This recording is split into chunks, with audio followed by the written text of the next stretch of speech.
माने उपेन्द्रनाथ ब्रह्म माने उपेन्द्रनाथ ब्रह्मखौ अबथिरा खोमा नांनायनि थाखाय आंहा गोरबोआव दुखु दङ। बिथाङा जि सिमां नुदोंमोन बे सिमां नुनायखौ बिथाङा मावलांजोबनो हायाखै। बिथाङा माने प्रिलिमिनारि भाबै माने अट'नमास काउन्सिलखौनो गाव सुक्ति खालामनो सानदोंमोन, खिन्थु जोंनि माखासे लिडारा बिथांखौ बादा होदोंमोन। बिथाङा बिराद दुखु खालामदों आंनि सिगाङाव। आं मोनसे सुक्ति होनानै गालांगौमोन, खारन बिथाङा केन्सार बेमाराव गोग्लैदों नालाय। केन्सार बेमार जायोबा माने थांनानै थाया बेखौनो फोथायनानै दङमोन बियो। दा बिथांनि जि गोसोआव जि हांख्रायनाय, बे हांख्रायनायखौ मावलांनो हायाखै। खिन्थु बिनि जि फोजाखांनाय, बे फोजाखांनायखौ लानानैनो जोंनि बर' रायजोफ्रा बर'लेण्डनि थाखाय आन्दलन खालामदों। बे आन्दलन खालामनायाव गोबां जोहोलावफ्रा थैनानै थांनांदों। दा दिनै जोङो बिबारजों फुजिमालाय मा जानो, बिथांमोना सुथुरनि गुलियाव आरो पुलिसनि गुलियाव थैनानै थांनांबाय। दा बेखौ जोङो रेसपेक्ट होदों। जोङो मोनसे सानावल' रेसपेक्ट होयो। जों जाहाथे बिथांमोननि जि सेक्रिफाइस, बे सेक्रिफाइसखौ गोसोआव लानानै जाहाथे जोंनि दानि जे थासारि, बे बिटिसिनि जे थासारि, बे थासारिखौ जोङो मोजां समायना खालामनानै लांनायनि दायथ'आ जोंहा दं। होमबासो जोङो जोंनि लिडारफ्रा गावनि जिउखौ बाउनानै गालांबाय, बे गालांनायनि मुल्यखौ जों होनो हागोन आरोखि। दा बिनेस्वर ब्रह्म बिथाङाबो बर' जाथिनि सासे मोजां लिडारमोन। माने बिथाङा रमान स्क्रिप्टखौ गथायफिननानै देबनागरिखौनो लाफिननायनि दायाव एनडिबिफ्रा बिथांखौ माने न'नि दरखंआवनो नेबाय थानानै माने मोनाबिलि समाव बिथांखौ गावथारदों। दा बेवहाय आंबो दसि, बे थैनांनायनि थाखाय आंबो दसि। बे दसियानो जाहैबाय आङो माने रमान स्क्रिप्टखौ माने लानो थाखाय माना खालामदोंमोन। खारन जोंहा बर' गथ'फ्रा देबनागरि स्क्रिप्टजों गोबां माने बोसोर फरायखाबायमोन। दा बे जोंनि जेनेरेसनखौ बानायनांगौबा बिमा बिफानिबो कन्ट्रिबिउसन थानांगौ। बिमा बिफाफ्रा गाइड खालामनांगौ।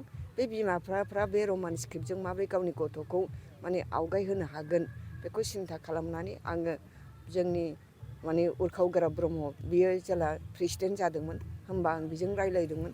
रायलायनायाव बेबो मानिदों, आंनि जे सिन्था खालामनाय बेखौ मानिदों। आरो गासिबो बर' स्टुडेन्ट इउनियन बै समनि एबसुआ बेखौ सिन्था खालामनानै मानिनानै लादों। बेखौ स्पेसियेल कनभेनसन खालामनायनि उनाव रायजो राजानिबो बिथोन मोननानै बिनेस्वर ब्रह्मआ माने बे रमान स्क्रिप्टखौ सरकारनो गथायफिनदों। बे गथायफिननायनि दायाव बिथाङा माखासे माने एनडिबिखौनो होनगोन आं, एनडिबिआनो बिथांखौ माने दरखंआव नेनानै मोनाबिलियाव बिथांखौ गावथारनानै थाङो। बेवहाय आंबो निजेनो माने बिथां थैनायनि थाखाय आंबो बिनि थाखाय रेसपनसिबोल होननानै आं साननानै लायो। दा बिथांमोनखौ बहाय नुनानै आंनि गोरबोआ गाबखांदों आरोखि। गायदे हेलेना मोनहा गोथां गोथें गावथारजादों, सोमलाया गोथां गोथें गावथारजादों। बेफोरखौ नुनानै आङो दिनै बांद्राय आबेगिक जादों आरोखि। दा जिखि जाया मानो आंनि आबेगाथ' खामानि होआ। रायजो राजाखौ आं आर'ज गाबदों जे हाग्रामा महिलारिया जिबायदि सेक्रिफाइस खालामदों, पुलिसनि अथाचारजों आखाइ आथिं दिख्रुब जादों, आंनि आखाइनिफ्रायनो बेखौ जों हमनानै लानानै थांनानै बेखौ आखाइ आथिं देख्रुबदों। बे माने दुखुआव जे दिनैनि सानाव जे 2003आव सुक्ति खालामदों, होमब्लाबो आंबो सुक्तियाव दंफायोमोन। बिनि मोखांखौ नुनाय लोगो लोगो आंबो बिराद मोदै र' र' गाबदों। माने आं एल.के. आडबाणी बिथाङाबो नायहरबाय थाबाय, जोंनि तरुन सार बेबो नायहरबाय थाबाय। थेवबाबो लाजिनायखौहाय आं मोदैखौ हमथानो नागिरबाबो हमथानो हायाखै। दा हाग्रामा महिलारिया थांनानै दङ, बेयो माने पुलिसनि गुलियावबो थैयाखिसै, सुथुरनि आखायावबो बियो गोग्लैयाखिसै। बे हिसाबै बेखौल' जों सासे बासायनानै लाखिनो हाबाय, गाव बासिनो हाबाय।